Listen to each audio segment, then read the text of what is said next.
Bonjour à tous et bienvenue dans SIC, la journée des chrétiens d'Orient, les 850 ans de la dédicace de la cathédrale de Tournai et la journée de l'Europe, c'est tout de suite dans SIC.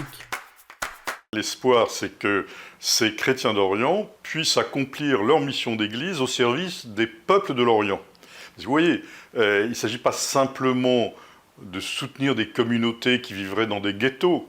Il s'agit d'aider leur mission dans leur pays, au service de leur pays. Et cette présence des chrétiens d'Orient, elle est déterminante pour la paix et le progrès au Moyen-Orient, et ça nous touche de très près. Une journée en communion de prière avec les chrétiens d'Orient.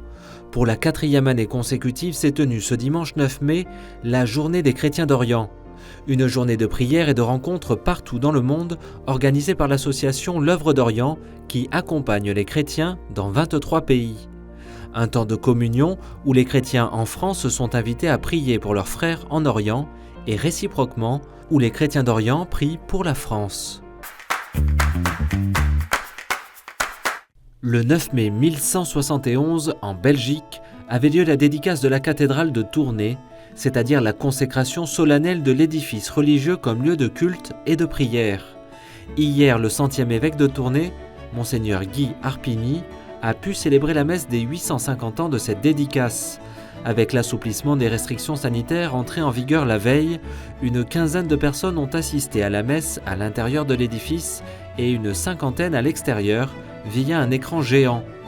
Dans son homélie, l'évêque de Tournai est revenu sur les différents types d'expériences possibles en rentrant dans cette cathédrale, parmi lesquelles l'admiration quant aux générations passées qui ont construit ce bâtiment, le sentiment d'éternité ou encore l'acte de foi posé lors du culte.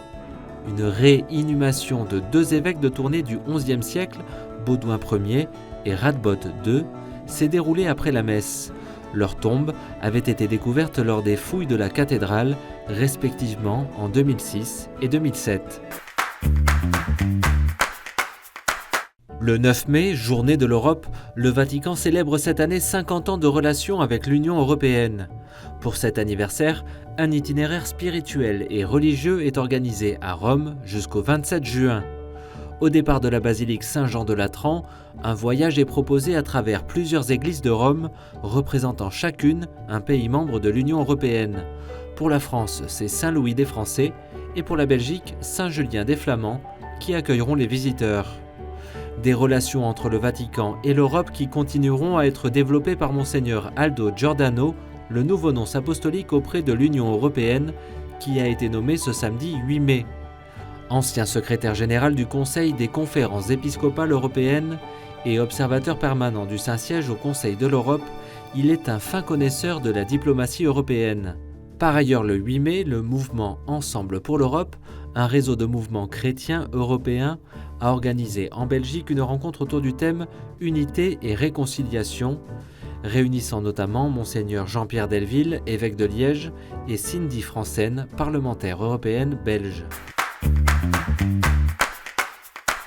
Comment vivre les traditions malgré les contraintes sanitaires ? À Malines en Belgique, la procession de Notre-Dame de Hanswijk s'est tenue cette année sur Internet. Une veillée de prière a été diffusée en ligne et suivie par près de 4000 personnes en direct. Cette tradition date du XIIIe siècle quand la ville, touchée par la peste, organisa une procession de la statue de la Vierge jusqu'à la cathédrale pour demander son intercession. L'épidémie s'estompa peu de temps après.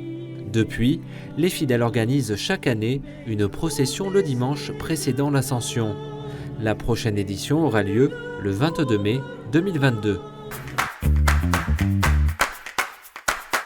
Une centaine de prêtres allemands ont annoncé des bénédictions de couples homosexuels partout dans le pays ce lundi 10 mai.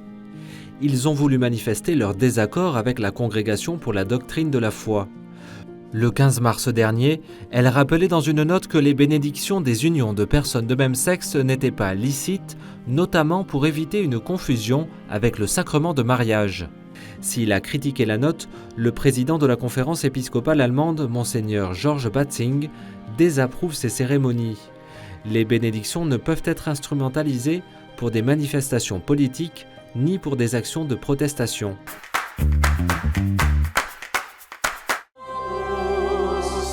Exules filii Eve, Ades